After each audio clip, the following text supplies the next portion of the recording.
In case you didn't know, there's a roster lock at the start of CDL Stage 5. This means that CDL teams will no longer be allowed to sign outside free agents to their organization, and the only roster moves they can make have to be with players who are already signed to their team.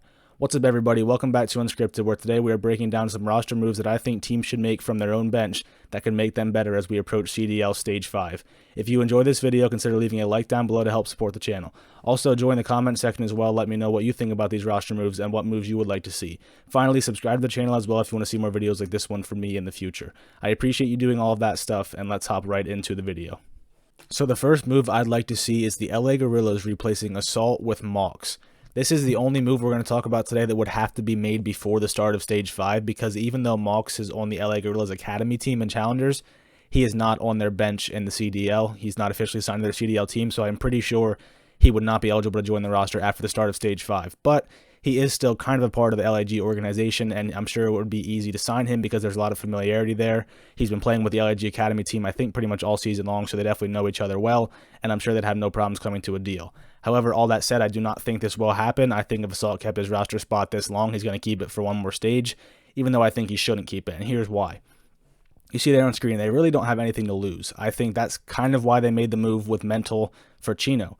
I think they know they're not going to make champs. I think they know that Chino was one of their better players since he joined the team, but it does not matter because I guess he's not part of their future plans. However, I don't think Assault is part of their future plans either. If they're going to replace Chino with Mental and see what they have in Mental as they move into next season, maybe he'll have a roster spot next year, I think they'd be smart to try the same thing with Mox. I think he's played really well this year in Challengers. He's been a very competent and very good main AR. I think that he has a lot of potential for them, and if they wanted to get a look at a young guy moving forward, not young, but you know what I mean, an amateur, not in the league moving forward for next year, I think Mox is a great place to look. I think he's just been really solid all season long in Challengers. I think he has a higher ceiling than Assault for sure. That's what you need in the CDL. You need to have a high ceiling. These players who don't necessarily, maybe they don't play bad, but they don't really have a lot of upside. They just sort of make the right play, and they're just sort of there, I guess. Like, you know what they're going to get out of them, and it's not very much. Guys like TJ Halley, Looney, Slacked, guys like that, they're getting phased out of the league. I think that perfectly describes Assault. So I think they'd be smart to replace him with Mox for Stage 5, pair him alongside Silly on the ARs and see what he can do. If Mox does not work out, oh well, they weren't going to make champs anyway. But if he does work out, they have a solid piece to build around heading into next season, and I think that's why the LAG should at least look at Mox as we enter Stage 5. So this next move requires literally zero changes to the actual personnel on the Paris Legion roster. It is pretty much just a position swap. I would like to see Scraps move back to the AR and Temp move to the SMG role. I think this is happening, or at least I think Scraps is going to be on an AR this stage, but I don't know who's going to be replacing him. I would assume it's Temp, but I'm not sure who. That's why I have down there at the bottom Aqua staying on the main AR, because like earlier, I think prior to the start of Stage 4, there was some speculation that Scraps would be on an AR in Stage 4, and Aqua will be moving to the SMG role with Scraps and Temp running assault rifles. I wouldn't go that route. I think neither Scraps nor Temp scream main AR to me, and also that is Aqua's role. He has been a main AR for a while now. I think the last time he ran a sub might have been Advanced Warfare. So I think, you know, even though he's not had the best stages as of late, he still knows how to play that role and play it to a certain degree. You know, he plays smart. He'll help you with your spawns and your anchoring. So I would leave him there, and I would simply swap Scraps and Temp. Temp did run an SMG to start the year for the LA Thieves. He's definitely capable of running that role, and Scraps has done both this year, but to me, he has clearly been better on the AR. I think that's pretty much not up for debate.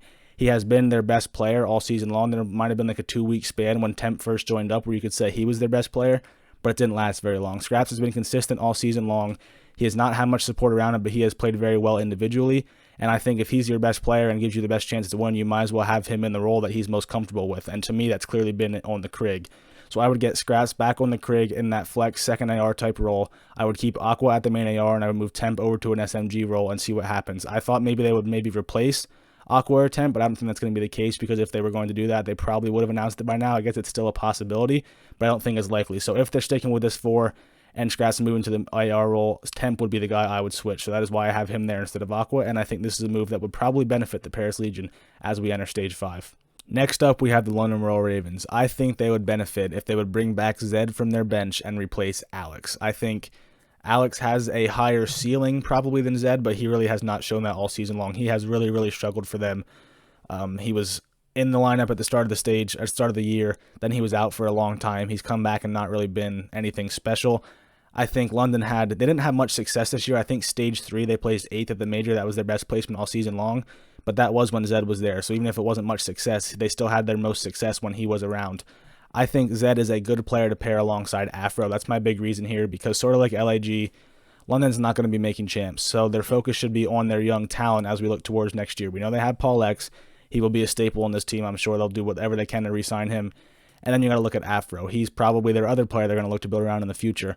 And I think playing alongside a guy like Zed allows Afro to really shine. He does not have to worry about playing ratty, hiding in a corner, trying to play for spawns, or just playing like that. He can just sort of run around and do his best to play as fast-paced as possible and just get a lot of engagements and get a lot of kills, because he knows he can rely on Zed to be that guy who is making the plays and allowing him to take some pressure off of himself. I think that would really benefit Afro. I also think it would benefit the team, because Alex really has not played any role that he's played at all this year. He hasn't done it well, no matter what he's been doing. I think Afro is clearly their guy at the SMG role. Like I said, let him run around, run and gun, make a lot of plays, but you do need an SMG that's going to stay back, play a little bit slower, and just get the right engagement, play the smart plays, play in the corners, do the little ratty stuff that nobody really wants to do, but it has to be done. I think Zed's the perfect guy for that. He excelled in that role already once this season for London, and he could do it again alongside of Afro to really let him shine and maybe let this team shine. They're not going to make champs, but they could have a decent run at Stage 5 if they had Zed in there. I would love to see him back. I don't think it's going to happen, but I really wish it would. So this one here, Zed for Alex. And finally, we have the one move among a team who is in the top 8 and is going to make champs that I'd like to see. It is Priesta and Attach swapping roles. We do know this team is at least testing out this change. We can't say for sure if they're going to implement it, but it is confirmed they are trying it out and seeing what happens. So you see only one word. There's only one reason for this team. Everybody else had 2 reasons, just one here, and it is pacing.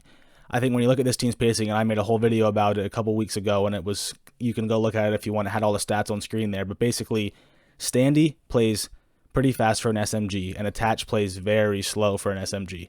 Priesta plays very fast for an AR, and Major Maniac plays extremely slow, like slowest player in the league, slow in hard points, Major Maniac. So the solution to this could be having Priesta swap over to a sub where he could keep up with Standing a little bit, and then have Attach swap over to the Flex AR role where he could sort of play back a little bit with Major Maniac, and then we at least have the duos, the SMG duo and the AR duo, both on the same page.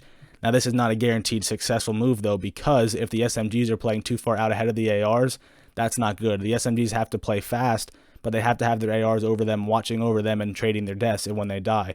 If Attach and Major Maniac are too far behind to even do that, then it could be ugly. You know, if Priesta and Standy are way ahead of those guys and they can't really play on the same team, it's basically just going to be 2-1-4 for the SMGs, and you're going to lose 2v4s every single time. So it is no guaranteed success, but Attach and Major Maniac would still have to pick up the pace a little bit, but it definitely raises the ceiling of this team, in my opinion. You have to have your SMGs playing hand in hand. I think Priesta can do that. He plays very fast. He played an SMG earlier in the year for the Rock, or way back in Stage 1, and he struggled because he was playing so much faster than the rest of his team.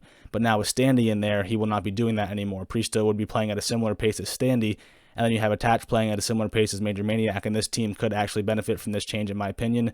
I don't know if it's going to happen for sure. I kind of think it will, honestly. I think they're going to like what they see when they do this, and they're going to stick with it, and I think it would benefit them a lot. I think Standy would play better having a fast sub beside him. I think Priesta would play better because he can just run and gun like he loves to do, and then I think Attach could also play better because he would not feel as much pressure to play a little bit faster than he feels comfortable. If he's a little more comfortable playing slower, put him on a Krig, he still is a great shot, and he would have no problem switching to that role, in my opinion. So that's why I'd like to see Attach move over to the Krig role and swap out Priesta to the AK-74U alongside Standy. So that is going to do it for this video. If you enjoyed, don't forget to leave a like down below. Also, leave a comment. Let me know what you think about the video. Let me know what you think about the roster moves and some roster moves you would like to see as we approach CDL Stage 5. And also, subscribe to the channel as well if you want to see more videos like this one from me in the future. I appreciate that all so much. It does mean a ton to me. So I hope you enjoyed the video. I hope you have a good rest of your day. And I'll talk to you guys in the next video.